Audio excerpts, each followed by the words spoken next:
So I wanted to throw to Doug Ford not being right anymore. Clock is work. Yeah, we struck a different hour now, and Doug Ford is back to being wrong. We have this clip from him announcing that hotels are filled with asylum seekers that I would say, are just sucking the taxpayer trough dry. They get upwards of like $80,000 a year in subsidies and taxpayer funded Hmm. relief. And also are now being funneled into our labor market through labor market assessment approvals. And so Ford speaks a little bit about this in this clip here that we have. No one understands their sectors and their labor force better than the premiers. And by no means, I want to emphasize this, it's no means the prime minister's, well, this is issue right now, but this has been going on for decades. I'll give you an example. I have a tremendous amount of asylum seekers that are up in Etobicoke and in the hotels. They're healthy, they're willing to work, they're hardworking people, but they're waiting over 2 years. And they're just sucking off the system nonstop, not their fault. The fault falls under immigration, that it takes over 2 years to get a work permit. So as we're paying education, paying healthcare, paying their rent in hotels, which is exorbitant, they want to get out there and they want to be like every other Canadian. They want to find a job. They want to be able to first start off renting a condo or part of a house and then buying a house. But we're tired of waiting around. I can't wait around. It's costing our province an absolute fortune. Just last year, we were close to 100,000 asylum seekers, and I'm still waiting to get paid back from the federal government. That's one issue. This guy is so out of touch. Actually, I'll have an interview out, I hope later today, on this with the director of the National Citizens Coalition, Alex Brown, where we talk about all of this. But they have just posted, they issued a press release shortly after the Muskoka gathering, which is really like a swanky kind of elitist location for the premiers and Mark Carney to be, having a meeting of the minds, so to speak. But their press release, they say immigration is still out of control, right? And Doug Ford, instead of talking about that, he's saying, no, we need to issue these people emergency work permits. This is craziness. So if you scroll down a little bit on this page, we now have 3 million temporary residents in Canada, which are straining housing, healthcare, and public services. Hundreds of thousands of them are illegal or about to be illegal as their work permits expire, with no plan to address how we're going to get out of this mess. And the staggering one for me is that 1 in 88 people in Canada, so this is 1 in 88 people in Canada are now asylum seekers. Wow. Overwhelming our shelter services, shelter system, food banks, and already strained and scarce resources. Many have filed fraudulent claims, including hundreds of thousands of foreign students from India. And you can just simply go into any search engine and type fraudulent claims refugees Canada, and you will find the vast array of ways and instances of this occurring. So there is a massive funneling of fraudulent asylum seeker claims in this country.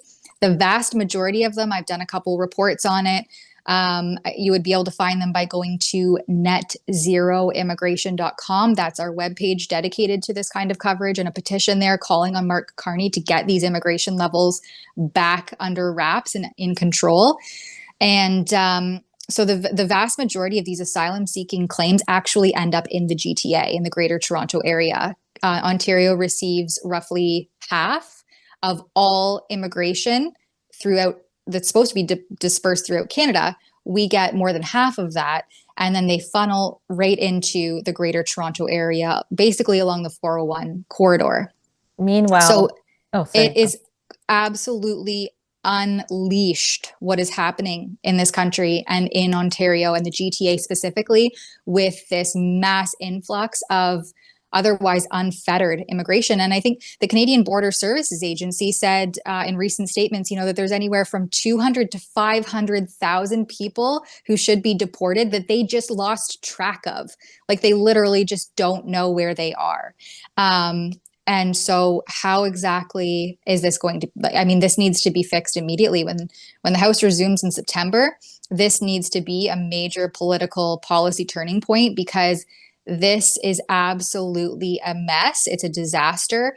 It's not only straining all of our social services and contributing to things like record unemployment, skyrocketing youth unemployment in this country, which is affecting the ability of our youth to have that previous launching pad into the job field and the sector and build their job experience. But it's also a massive national security threat and risk. And that's what the United States is saying about Canada and our borders and how they're porous, and, all the drugs and the trafficking, the human trafficking, the drug smuggling, and the government's not doing anything about it. No. So anyway, I'll have an interview out on that, as I said, hopefully later today with Alex Brown of the NCC. But these stats are staggering. And what is Doug Ford doing? He wants to rush through work permits for people when we don't even know if their claims are legitimate in the first place, instead of prioritizing Canadian jobs, as they were literally just meeting earlier this week to discuss Canadian trade, opening up interprovincial trade barriers, preserving the Canadian economy. Well, what about preserving Canadians first into the job market, Doug Ford? Yeah, elbows up, right?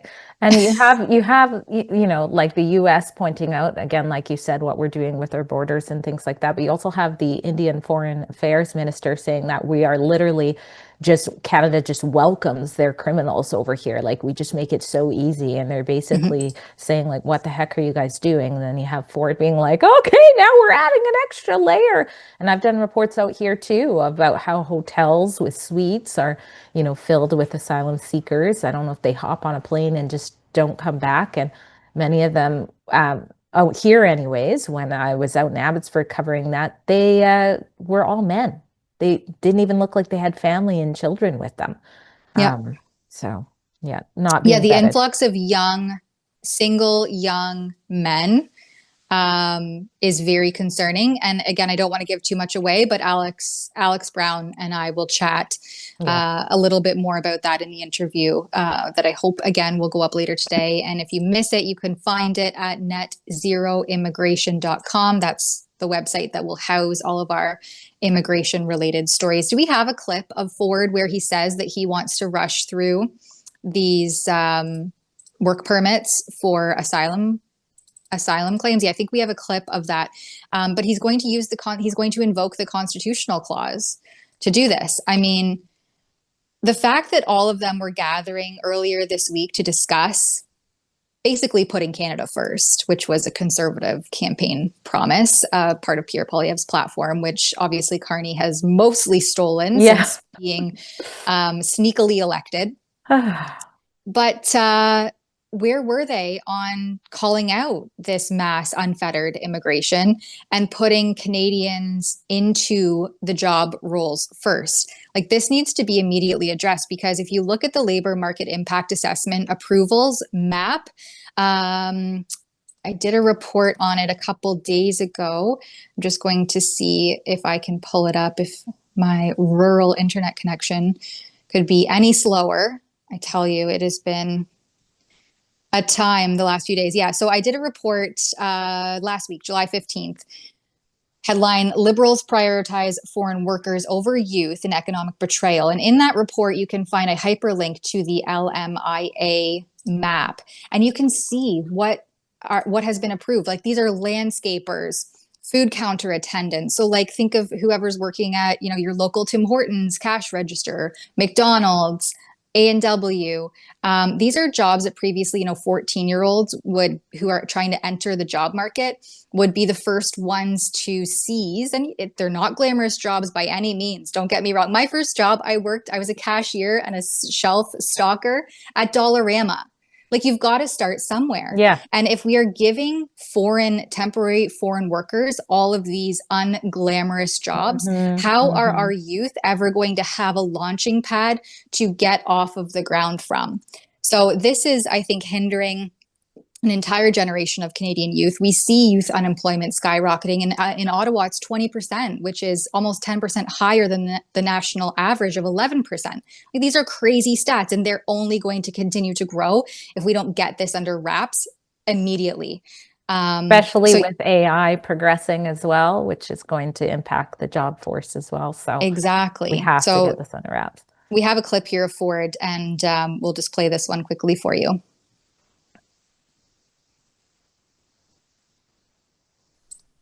Around.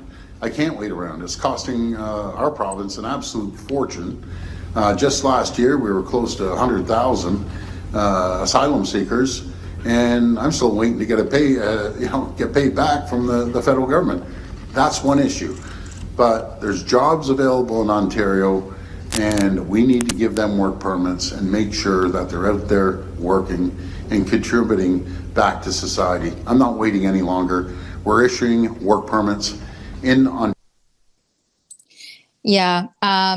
What jobs in Ontario? A lot of people are saying in response to that. Mm-hmm. And I'm not opposed. Like, absolutely. Let's get people working. Let's get them off the taxpayer trough and into the labor force. But we have to prioritize Canadian jobs first, and giving Canadian youth the opportunity to have that launching pad into the workforce that all of us had growing up. So this is absolutely crazy. I've also just received word that they killed the LMIA map. So you can't even find it anymore. I have some screenshots in that report, so you can check it out and double check and source and fact check me. I love being fact checked. Always fact check me.